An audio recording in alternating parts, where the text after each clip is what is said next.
22 की जो उम्र होती है उसके बाद तो आपको फुल मैच्योर हो जाना चाहिए। आप बादाम से ज़्यादा जो है वो धोखे खाएं ताकि आप अपनी ज़िंदगी में कामयाब हो। ये है मल्टी टैलेंटेड वहीद खान लाला, जो 200 से जायद सियासतदान, सिंगर्स, एंकर्स की हूबहू मिमिक्री करते हैं। ये आजकल पीटीआई रहनुमा शेर अफजल मरवत की डिट्टो मिमिक्री करने की वजह से बेहद वायरल है। हर बंदा आपके बारे में मजीद जानना चाह रहा है और वो मिमिक्री सुनना चाहता है। मुझे बताएं, कब से काम कर रहे हैं आप? ये अब्दुल्ला बात है तकरीबन 2010 की। तो ये एक स्टार्ट हुआ 4 मैन शो एक उस ज़माने में आता था, तो वो देखते थे। तो उससे शौक़ पड़ा कि यार स्ट्रीम का हिस्सा बनना चाहिए। वो होता है ना कि एक चल पड़ता है कि हवा चल रही होती है, तो शौक़ पैदा हुआ, फिर हिस्सा बने, फिर साथ में काम भी चलता रहा, ये भी होता रहा। फिर करते करते चैनल्स चेंज करते फिर अपना शो भी किया और बस ये सफ़र अभी तक चल रहा है। मुझे बताएं, आप कितने अरसे से काम कर रहे हैं? मुझे तकरीबन हो गए 14 साल 14-15 साल 14-15 साल 14 साल हो गए आई गेस। टोटल कितने कैरेक्टर कर लेते हैं आप? तकरीबन 200 के करीब होंगे जो मैंने किए हैं। 200 जिसमें हमारे पॉलिटिशियंस हो गए, इंडियन जो सेलिब्रिटीज़ हैं वो हो गए और क्रिकेटर्स हो गए। तो आप खुद भी सिंगर हैं? जी, मैं सिंगर मैं हूँ तो नहीं, बस लोग सराहते हैं, ये मोहब्बत है उनकी। मैं लिखता भी हूँ। अच्छा। और गाने खुद कंपोज भी करता हूँ अपने। 3 ट्रैक्स मेरे लॉन्च हो चुके हैं, चौथे 5वें 2-3 पाइपलाइन में हैं। आजकल आप शेर अफजल मरवत साहब की वजह से बड़ा वायरल हो रहे हैं जी। जिस तरह वो बोलते हैं डिट्टो, आपने आवाज़ भी वो कॉपी की, वही अंदाज। मैं हंस पागल हो गया। मैंने कहा यार चेक करो, जॉ लाइन भी उसी तरह आपकी बनी हुई है। मैं चाहता हूँ उसके बारे में थोड़ा बताएं। शेर अफजल मरवत साहब भी खुद हंस पागल हो गए। सर ये देखें ना अब्दुल्ला कि ये हम चूँकि शो कर रहे हैं लाइव, अब आपको पता है PSL भी चल रहा है, तो जिस चैनल पे कर रहे हैं तो वहाँ पे कैरेक्टर्स हमने डिसाइड किए हुए पहले से, यार हमने ये करनी है चीज़ें ना। तो ये इत्तेफाक से एक चीज़ आ गई और फिर कहा कि यार चलो यार इस पे ज़रा अगर हम करें तो क्या है, वाई नॉट। वो एक रात पहले मुझे मिला है।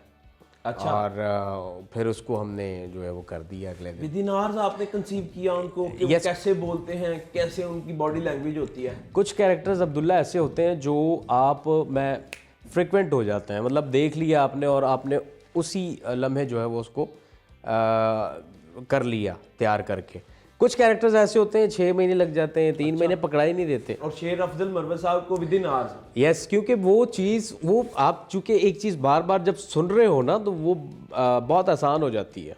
वो तो खुद कह रहे होंगे पता करो कौन असली वाला है। हाँ। मैं चाहूँगा थोड़ा सा उनके अंदाज में बोले तो सही कि यानी सपोज अभी मैं आपसे सवाल करता हूँ कि सर ये मरियम नवाज साहिबा CM बनी है, इनको आप कैसे देखते हैं, क्या कहेंगे इनके हवाले से? नहीं, सवाल तो आपका जो है वो ठीक है।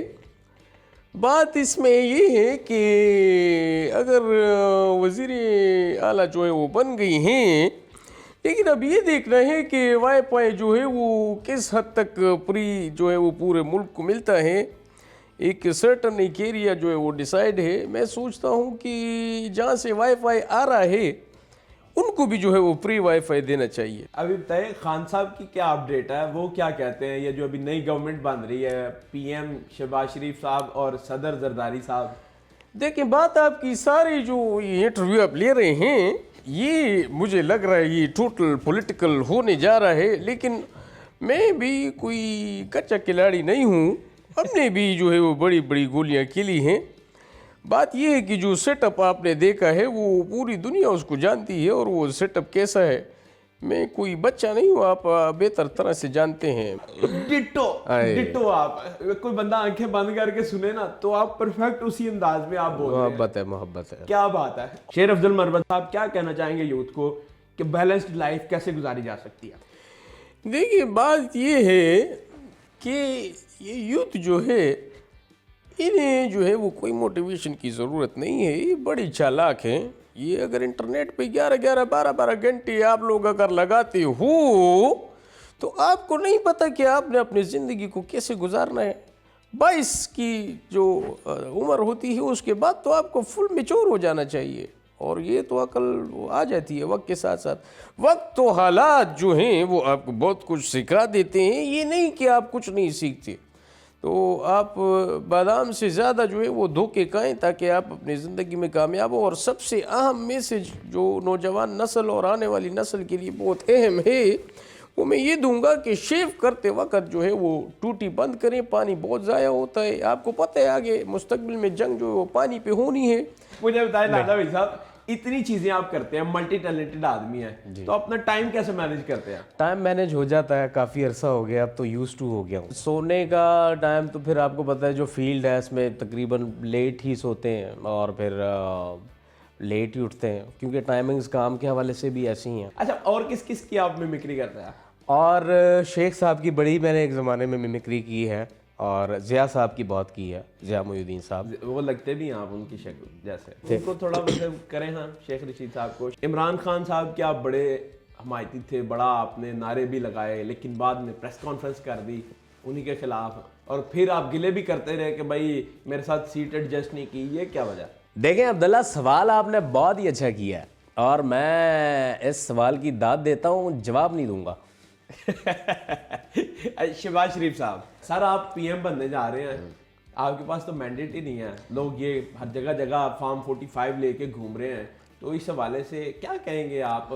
क्या आपको लगता है कि आप सेटिस्फाई हैं इस सीट पर बैठते हैं? देखें, सबसे पहले तो आपने जो सवाल किया है इसके लिए आपके मुंह में जो है वो मैं कहता हूँ घी शक्कर आपके मुंह में जो होना चाहिए।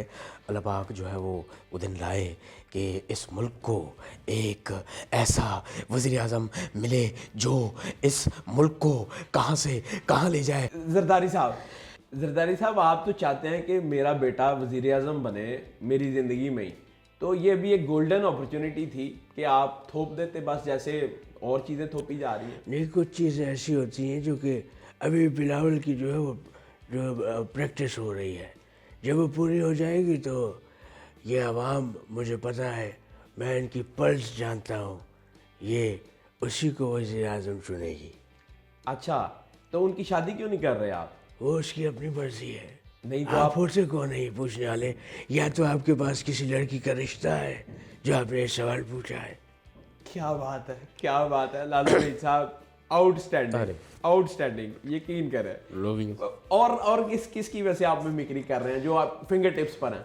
चाहत मैंने अभी जिक्र किया था। चाहत उनको, चाहत साहब आपके लिए सवाल करें, मैं आपको जवाब देता हूँ उसका। चाहत साहब, वैसे आप क्रिकेटर रहे हैं, एक सेंसिबल लेवल पर आप खेलते रहे हैं, लेकिन अचानक ऐसा क्या हुआ कि ये चेंज हो गया आपका और आप ऊट-पटांग हरकतें शुरू कर दी, और मजे की बात आप फील भी नहीं करते? पहली बात तो ये है, अस्सलाम वालेकुम, दिस इज चाहत all the way from London. बहुत शुक्रिया अब्दुल्ला, आपने ये सवाल जो है वो मुझसे किया है, बल्कि ये सवाल किया है तुन ताना तुन सोनिए। बात यह है कि मैंने कभी अपनी ज़िंदगी में सेंसिबल काम किया ही नहीं। आप गाते भी हैं, ये गाने का शौक कैसे पैदा हो गया? गाने का शौक, अच्छा अब्दुल्ला, बड़े मज़े की बात है कि वो कहते हैं ना यार, मैं अब इस फील्ड को ज्वाइन करना चाहता था, मैं कहीं और निकल आया, तो मेरा भी ये था, मैं सिंगर बनने के लिए आया था इस फील्ड में, बट मैं इस तरफ निकल गया। मैं चाहता हूँ आप गा के भी थोड़ा सुनाएं कि क्या वो आपके दिमाग में था कि आप सिंगर बनना चाह रहे थे? एक गाना बड़ा ज़बरदस्त, रूह खान जो इंडिया से है और बहुत अच्छा गाना, बहुत अच्छे आर्टिस्ट हैं, और उनका एक गाना बड़ा छाया हुआ है, रूह उसका टाइटल है। तो उसके लिरिक्स मैंने थोड़ा एक्सटेंड करके, क्योंकि लॉन्च भी किया है अपना यही कवर सॉन्ग करके, इसके आगे के लिरिक्स मैंने इसमें ऐड किए हैं। वो ज़रा जांदे ते होने जेड़े हुंदे पराए, तू की जाने किन्ने अपने गवाए, रुल जाएगी हुण ए जवानी, मुक जाएगी रूह दी कहानी, पै गए न दिल ते उदासी दे डेरे, सोने ने वेले मोहब्बत ने नेड़े। क्या बात है, आउटस्टैंडिंग। ये आपने गाया या उन्होंने गाया ये हुआ है? उन्होंने गाया है, मैंने तो कवर सॉन्ग किया। ना करो यार। तो ये लॉन्च भी कर दिया मैंने कवर सॉन्ग, और इसको आप देख सकते हैं मेरे ऑफिशियल यूट्यूब चैनल पे। यूथ जो है वो शॉर्टकट के रास्ते में है हर टाइम कि यार कहाँ से जुगाड़ लगे और हम फौरन ही स्टार बन जाएं और हर चीज़ हमारे पास पहुँच जाए। क्या मैसेज देना चाहेंगे उनको कि वो अपने आप को इस तरीके से एक्सप्लॉइट कर रही हैं? नौजवान नस्ल को मेरा यही पैगाम है कि अपने आप जो एवेन्यूज़ है ना उनको मल्टीप्लाई करें। वो किसी भी हवाले से हो सकता है, तालीम हो रही है साथ काम करें, काम अगर हो रहा है, अगर आप घर से थोड़े वेल सेटल्ड हैं तो इतनी हैसियत है, बिज़नेस शुरू कर लें छोटा मोटा। तो इस दौर में, जिस दौर में हम जी रहे हैं, बहुत मुश्किल है मामलात को संभालना। तो ये चीज़ें आप अगर अमल करके चलेंगे इस पे, हालांकि मुझे पता है ये सिर्फ सुनने की हद तक बातें होती हैं, मैसेज कौन सुनता, लेकिन जिस पे बीतती है वही इसको समझ सकता है। तो जो भी मेरी बात को समझ सकता है या उसको सीरियस ले रहा है तो उस पे अमल करें कि अपने लाइफ को एक बैलेंस लेके चलें, शॉर्टकट के चक्करों में ना पड़ें।